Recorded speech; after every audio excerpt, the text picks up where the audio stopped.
Donc dans cette vidéo, on va commencer à faire la table prospect. Bien entendu qu'à un moment donné, on va pouvoir faire des liens entre les tables parce que en fait, le gros avantage de Airtable, c'est tout ce qui est base table relationnelle, pardon. C'est-à-dire qu'on va pouvoir prendre par exemple les informations de notre prospect une fois qu'il devient client.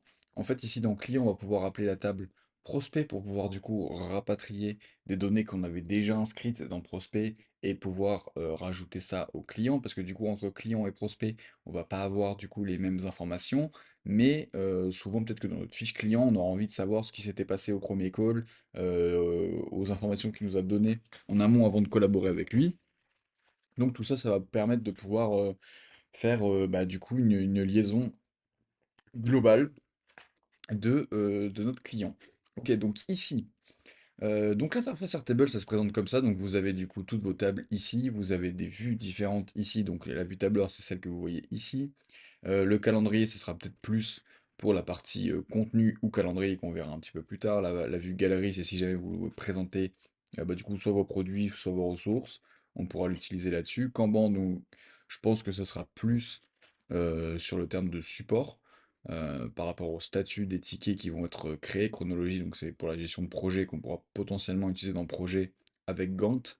Bien entendu, c'est vraiment après propre à chacun de que vous créez vos vues ou non. Ici, là, pour le moment, on va vraiment se focus sur la base prospect.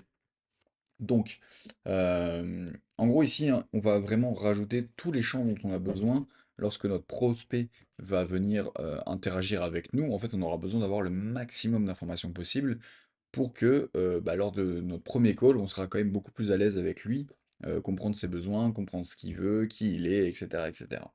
Donc, ici, vous pouvez voir que j'ai supprimé déjà des champs de base dans Airtable parce que du coup, si on crée une table, n'importe laquelle, vous voyez qu'à chaque fois, il met des champs dont on n'a pas forcément besoin. Donc, c'est pour ça que ici, là, j'ai pris vraiment une base vierge où j'ai créé toutes mes tables et j'ai supprimé tous les champs. Ok. Donc, vous pouvez voir que sur chaque table, vous avez obligatoirement un champ déjà prédéfini qui est le champ principal de la table donc, en général, ce champ-là, il est utilisé pour avoir un identifiant unique. On va pas avoir ici, en premier lieu, en premier champ, ni un prénom, ni un nom. Parce que du coup, on peut avoir deux Jean, on peut avoir deux Pierre, on peut avoir deux François, etc., etc. Donc ici, en général, le premier champ, il n'y aura pas toutes les mêmes champs que ce qu'on peut avoir après sur Airtable. Donc ici, on a la possibilité de mettre un texte simple, un texte long, une date, un numéro de téléphone, une adresse mail, un URL, un numéro, une devise, un pourcentage, une durée, une formule. Ok? Donc ça, c'est les champs de base sur la première colonne.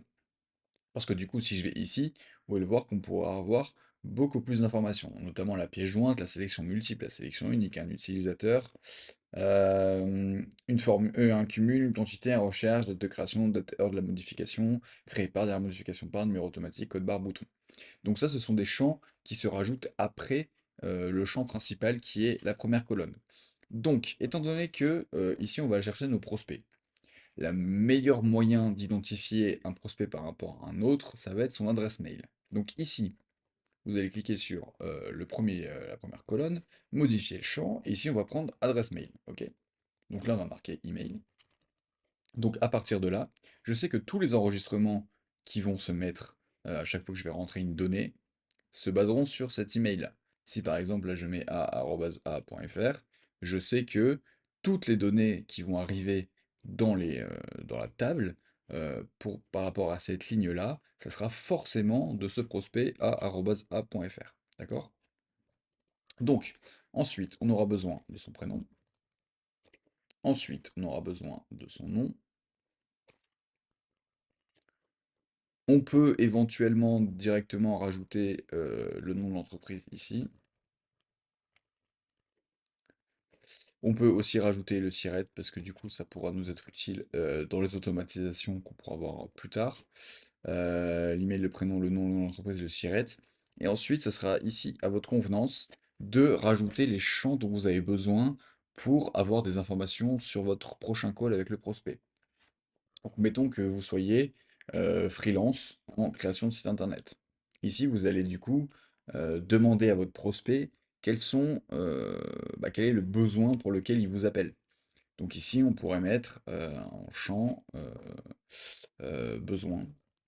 tout simplement, où du coup, ça sera le prospect qui écrit directement ce dont il a besoin. Comme ça, en fait, c'est et une sorte de contact et une sorte de fiche client où, en fait, on va pouvoir récupérer ces informations. Ok?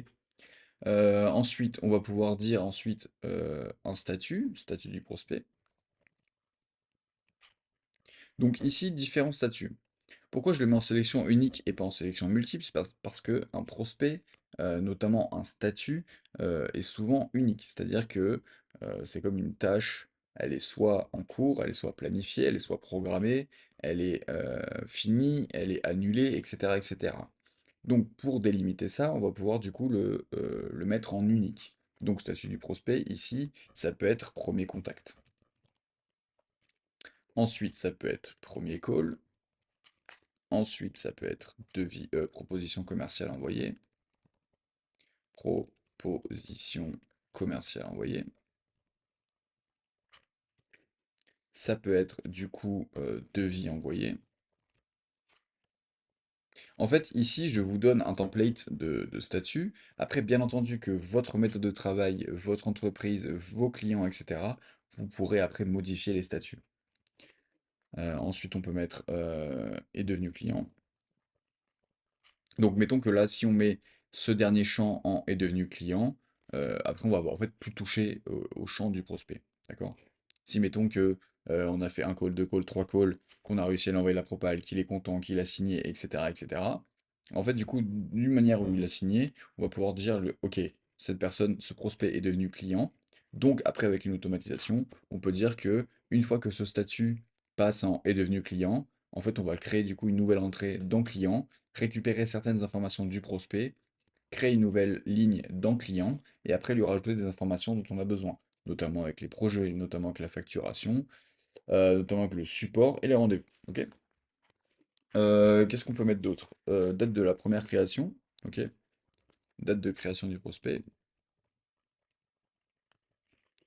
Donc en fait ça, ici, si on met date et heure de création, vous pouvez voir que c'est différent du champ date, parce que le champ date, ici, on va pouvoir aller sélectionner la date manuellement, tandis que là où il y a le petit éclair, en fait, ça va se faire naturellement. C'est-à-dire que là, si je le fais ici, on va pouvoir voir que les champs ont été créés le 9 juin à 16h08. Si par exemple je crée une nouvelle entrée ici, voilà, du coup là ça s'est mis à 16h34.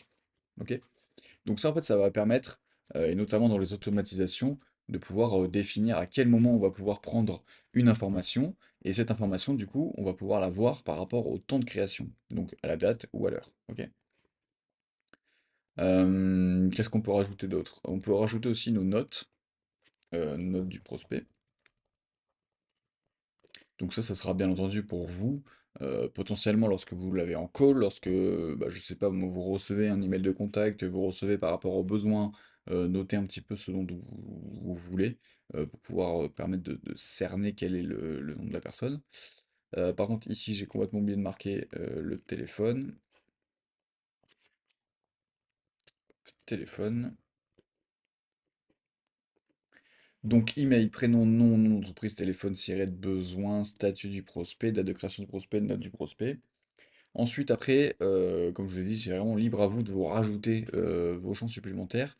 Bien entendu que ici, là pour cette vidéo, je mets quelques champs.